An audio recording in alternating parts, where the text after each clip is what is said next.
No estamos haciendo un discurso vacío de lo público, estamos hablando de situaciones concretas graves y hay que poner remedio a ellas, porque hay muchos centros que todavía no tienen la plantilla del profesorado completa. ¿Qué está pasando? No entiendo que como ayuntamiento no se pueda instar al gobierno de la comunidad a que cumpla la legislación vigente, porque es su obligación, independientemente de que el color político sea el mismo, insisto. Cuando habla de libertad, claro, nosotros a lo mejor lo que no entendemos es la libertad de algunos para lucrarse con un derecho como es la educación, ¿no? Ejemplo, que ha destapado la púnica de Granados y compañía, 900.000 euros por colegio concertado. Claro, esa libertad a lo mejor no la entendemos así. E insistimos, no hay libertad sin igualdad. Es perfecto que todas las familias puedan elegir centro, pero es que no estamos hablando de eso. Hay una trampa y no podemos jugar a caer en ella. Estamos hablando de incapacidad de familias porque no tienen recursos suficientes ni para elegir centro, ni para pagar esos comedores, ni para pagar esos libros de texto, y desde luego no se está poniendo solución a esas situaciones. Y estamos hablando de un derecho humano básico, que es el de la educación. Entonces, no se puede frivolizar con esto. Y, por último, habla de 4.256 millones de euros. Efectivamente, si es que las cifras es lo que tienen, se pueden utilizar. Claro, ¿son muchos o son pocos? Pues depende de con qué lo comparemos, ¿no? Vamos a ver qué porcentaje estamos dedicando a la educación en este país y por qué. Y, efectivamente, hay vacantes en educación infantil.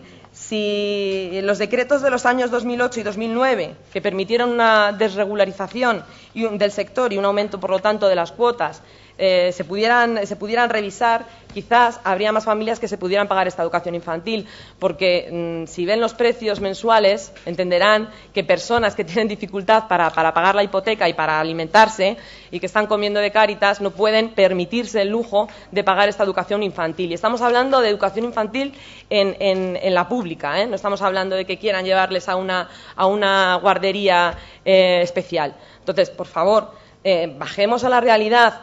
Acerquémonos a los centros educativos, hablemos con los profesionales de la educación, hablemos con los alumnos, con padres, con madres, con profesores, con profesoras, porque tienen mucho que decir y desde luego no cuadra para nada con la visión que nos está ofreciendo de aquí. Evidentemente, desde Cambiemos Villalba votamos a favor de esta moción. Muchas gracias. Tiene la palabra la concejala de Educación. Insisto, yo me ciño al texto de la moción. Educación obligatoria, ratios de alumnos, cupos de profesores. No estamos hablando de escuelas infantiles, que, por ejemplo, no es educación obligatoria. He traído datos de bachillerato, pero es que no es educación obligatoria. Me ciño a lo que han presentado. Si quieren presentar otra, pues lo debatimos otro día. Pero bueno, todo este texto, cargado de datos erróneos que faltan a la realidad, son el argumento para instar a la Comunidad de Madrid a ejecutar una serie de medidas que o bien no son necesarias porque no existe motivo para ello, o bien son decisiones que ya se han tomado, cosa que me agrada porque al menos en algo estaremos de acuerdo. Por supuesto que queremos que se respeten los cupos de profesorado y los ratios que establece la ley, señores de Ciudadanos, por supuesto, estamos todos de acuerdo, pero estamos debatiendo, ¿se cumplen o no se cumplen? Es que ya sé que Ciudadanos va de todo lo queremos bonito, pero es que hay que mojarse de vez en cuando, que si no, le van a pasar como a UPyD. Por supuesto que queremos que se respeten los cupos de profesorado y los ratios que establece la ley. Y si alguna vez no se cumplen, seremos los primeros en exigirlo. Lideraremos la iniciativa para restituirlos. Pero, insisto, hoy por hoy Collado Villalba cumple las ratios.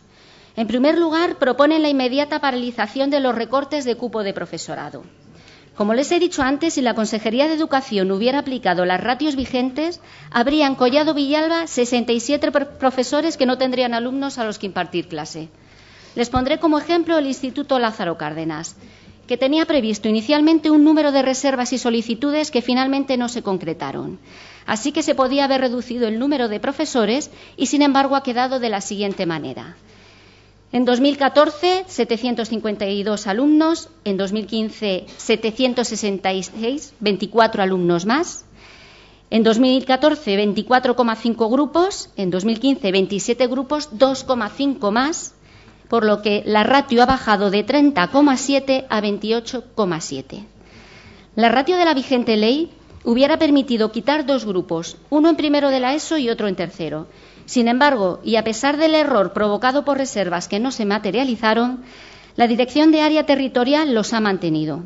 En este curso hay 52 profesores de educación secundaria, 5,2 más que el año pasado, y con una ratio alumno-profesor de 14,55, un alumno menos por profesor que el curso anterior.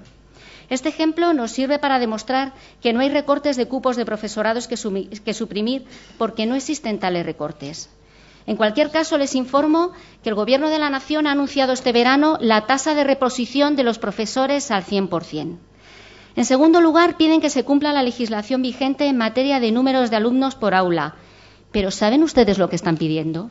¿De verdad quieren perjudicar a los madrileños? ¿Quieren que en vez de 23 niños por aula haya 30 y en vez de 29 haya 36?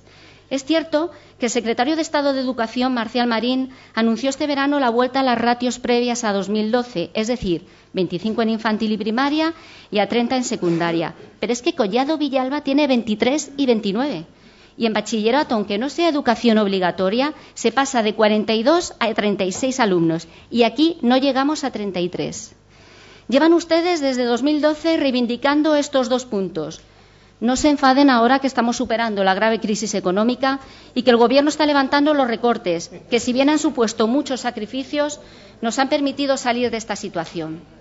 Esto deberían saberlo todos ustedes, todos los que han firmado la moción. Hay que venir con los deberes aprendidos y saber lo que se pide. Y no me digan que son medidas electoralistas. Son medidas efectivas que benefician a los profesionales de la educación, a los alumnos y a toda la sociedad. Unos proponen medidas como estas y otros la supresión de las clases de religión, que los españoles decidan. A lo mejor esa propuesta es solo el preámbulo de la supresión de la educación concertada. A la propuesta de Albert Rivera, que quiere acabar con las repeticiones porque suponen 20.000 euros por repetidor. Y claro, esto se traduce en una elevadísima carga para las arcas del Estado. Así que fuera disciplina, fuera sacrificio, fuera trabajo y a terminar los estudios prontito, que el Estado idealizado por Rivera se lo quiere los mejores. ¿Cómo no vamos a estar de acuerdo con ayudar a las familias con rentas bajas y sobre todo a las afectadas por el desempleo? El Gobierno de la Comunidad de Madrid contempla ayudas en materia de transporte, comedor, infancia y, por supuesto, y como no podría ser de otra manera, en la gratuidad de los libros. Desde que la Comunidad de Madrid puso en marcha en 2012 el programa de préstamos de libros, ha invertido más de 24 millones de euros en la compra de libros para niños madrileños. Nos satisface que Ciudadanos proponga a nivel nacional la copia de este programa madrileño. Su líder apuesta por un sistema para compartir libros. Serían los colegios los que comprarían los libros para los alumnos con el compromiso de devolverlos en perfecto estado. Le pueden decir al señor Rivera que no tiene que viajar a Holanda para traer ideas, que el Partido Popular ya lleva 4 años haciéndolo en la Comunidad de Madrid y que el fondo bibliográfico asciende ya a más de 1 millón de libros.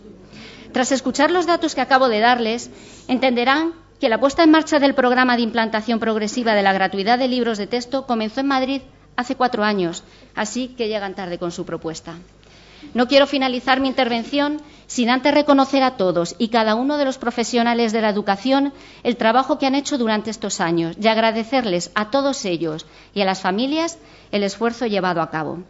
Por todo lo expuesto y porque no podemos votar a favor de la derogación de medidas que no existen o que ya se han puesto en marcha, el Partido Popular votará en contra. Gracias. Para su posición de voto tiene la palabra el Partido Socialista. Sí, yo la verdad es que me voy a referir solo a la última parte de su intervención.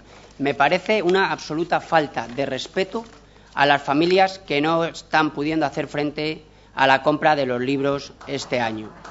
Es una absoluta falta de respeto decir que tienen en marcha puesto un programa de libros gratis y no sé cuántas más cosas. Una falta de respeto. Por lo tanto, pido respeto desde el Gobierno para esas familias que están teniendo serias dificultades para adquirir los libros que su ley les ha obligado a comprar este año. Por otra parte, señora concejala, se refiere usted permanentemente a la ratio de Villalba. Claro, olvida o quiere olvidar, a propósito, que la moción se refiere a la zona oeste. Y decirle también que la verdad es que ha dicho muchas cosas, pero bueno, Otra de las cosas que decía es que la gente que no se había quedado sin plaza, fundamentalmente, como le decía en mi anterior intervención, los que se han quedado sin plaza es gente proveniente de FP, lo cual es un gravísimo error, porque lo que deja es sin formación a muchos alumnos de Collado Villalba. Además, como le decía en mi anterior intervención, es en nuestra comunidad donde de una forma más virulenta estamos sufriendo sus políticas. En este caso concreto, los recortes en educación. Nos daban ayer mismo, porque hasta ayer no tuvimos los datos finales sobre la situación de escolarización en Villalba, hasta ayer teníamos los que nos habían dado ustedes en el anterior Consejo Escolar Municipal, ayer nos dieron los últimos, y de estos datos, desde luego, lo que se desprende, y no coincido en absoluto tampoco en esto, en su análisis, es un trato absolutamente desigual entre la educación pública frente a la concertada en cuanto a ratios alumno-profesorado. Y vemos con claridad que las reformas del Partido Popular en el recorte de cupo de profesorado continúa, lo que está impidiendo un normal desarrollo educativo, generando además una inestabilidad en la plantilla de profesorado.